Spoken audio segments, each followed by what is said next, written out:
everybody, and welcome to this week's episode of A Cuppa Tea with A+C.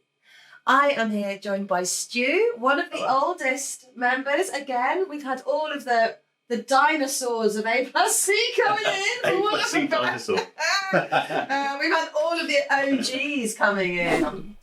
So actually, Stu, what is it that you do? So I'm an editor. So I come in. Sometimes I come in at the beginning of projects. So I freelance for A+C. Sometimes I'll come in at the beginning to look at the animatic with an animation film. You have a storyboard, the same as you do with live action, and then we create what's called an animatic, which is a sort of video version of the storyboard. So you can block out and think about timings and that kind of thing. That's when we're really refining the process. And I'll normally come in at that stage quite often as a bit of a fresh pair of eyes to say, well, actually, it would be better maybe if we had these shots around the other way, if we're a bit closer in on that shot, and sort of helping Dan in particular block out the project a little bit. Because with animation, it's a different process in the edit to live action. In live action, you can shoot 30 takes in a day of the same shot, and then you can pick all the best bits of each take and that kind of thing. We don't really have that luxury in animation, so you kind of got to get it right. So pre-planning is always best, and then do all the effects on it, and then it's kind of ready to go in the edit. Now, there's still ways that we can refine in the edit with stop motion. So it's a little bit easier with the kind of stop motion animation that we do to be able to slow things down sometimes, or to add pauses and to speed things up as well in a way that, because you're looking at something that isn't real, it's animated. Yeah. You get away with it in a way that, whereas if you were speeding up or slowing down or cutting together a shot of live action footage, it would look jumpy. No. It wouldn't look right. So we just jumped straight in there. But I think the most important question that's on everybody's lips is what's in your cup. We haven't even talked about what's in the cup. We went straight into the edit. Yeah. So I've gone for just a cup of coffee. I've gone for oat milk. I'm a bit of a fan of oat milk. I'm a convert. Yeah. Recent convert as well for me. I was like, I don't need any of this fancy milk. Regular milk's fine for me. And then I tried oat milk once. It's pretty good. Well, I'm a farmer's daughter. And so I genuinely didn't think that I would ever change from the old cow's milk.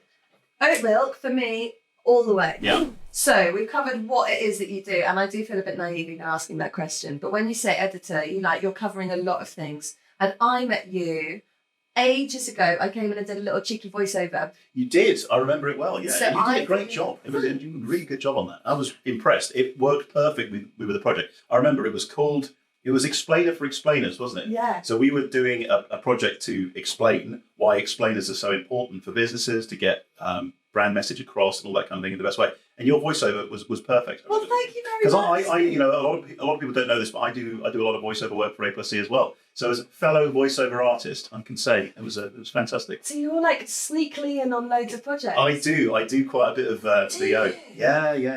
Oh my God, this is super intel. I don't even know if this is top secret or not. What's the most fun one you've had? Do you ever have to do accents and stuff as well? Yes. Yeah. I love this, Stu. So, what's your best accent? So on the brick films that we make, we did one particular project where I think we made something like 50 short animations in it, and I had to do multiple different things. So there was kind of some French accents there was some I think some Italian, but there were some dinosaurs that had Boston accents from the East Coast of America, Boston, Massachusetts. Go on, give us a bit. Go on, mate. It was like, hey, chicken. It was a chicken in it as well. Hey, chicken, what you doing? This is great. It was good fun. I had no idea, and now I'm going to be rewatching all of those things, really analysing. But just working in this close-knit environment and seeing what everybody's up to, like peeking over the shoulders of like Jay doing some of the compositing over the other side. Absolutely. Or getting to sneak into the animation studio and seeing them like carefully tweaking puppets. It is just mind-blowing. It is, 100%. Yeah, and it's and I think doing the editing as well. It's it's a real privilege to be the person that gets to put all this creativity together at the end of a project. That's what I really love about editing. One of my favourite points is where we've had like a few days of really heavy, getting the project on the timeline, getting it really refined, and then all the animators will come in, bundle into the edit suite, to sort of watch where we're up to in maybe a sort of final or semi-final state, and they get to see their work come to life. It's a really nice sort of feeling for me as well to see that. A lot of pressure though, mate. Oh yeah, There's pressure. There's a lot of pressure. There is a lot of pressure. Because you could do one bum voice, and then that ruins the whole thing. Exactly. That's not how they imagined it to sound. No, exactly. Yeah, no. There's a lot of pressure on me. I do have to get it right. So, what has been your favourite project of all time? Of all time, that's a really difficult one.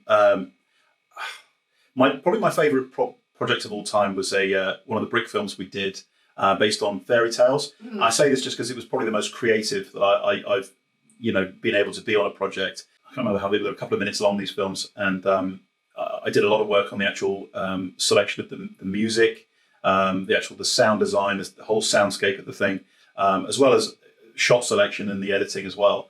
So, that was probably my favourite one to work on. Just a hell of a lot of fun. And I did some of the voices on it as well. And Stu, have you got any advice for anybody starting out as an editor, or like top tips of what you would do, what you wish you had done?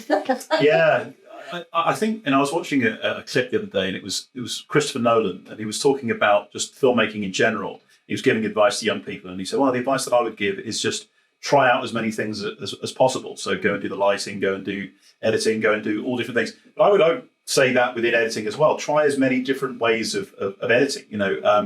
Get hold of some editing software. There's lots of free things out there that you can use. I mean, in the studio we edit using Adobe Premiere, and we use the Adobe software, After Effects and Photoshop and all this kind of stuff as well. But there's free stuff out there. You can edit on your phone now. It's all doing the same thing. It's creating narrative at the end of the day. And as I say, when I was growing up, I used to like trying to edit things in the style of movie trailers and stuff like that. But there's actually so much content out there now that's at your fingertips on things like YouTube.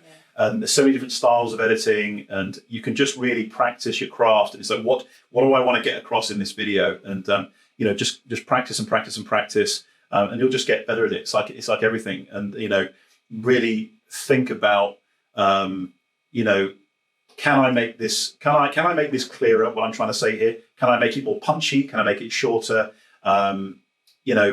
Obviously there's lots of things now you see on YouTube, lots of crazy transitions and stuff, and that's all good and fun. But ultimately, the bare bones of editing is telling a story with shots and pictures. And I think doing that in the most efficient way possible is something that you just get better at the more you do it. So just cracking on with it and trying as many different things as possible, I think is great. Well, thank you so much for joining us today for A Cuppa Tea with A+C. Thank you. It's lovely to see you. Likewise. And yes, I can't wait for the new year and lots of big projects coming up. So you'll be in, no doubt, all the time then. Probably, yeah. Fingers crossed. Let's hope so. Yeah, because it's good fun. Strap in. Well, thank you, Stu, and thank you very much for joining us. And if you've got any questions that you'd like to pose to Stu, please pop them in the comments below, and we will endeavour to get him back in the chair and answer them on the next one. Take care until next time.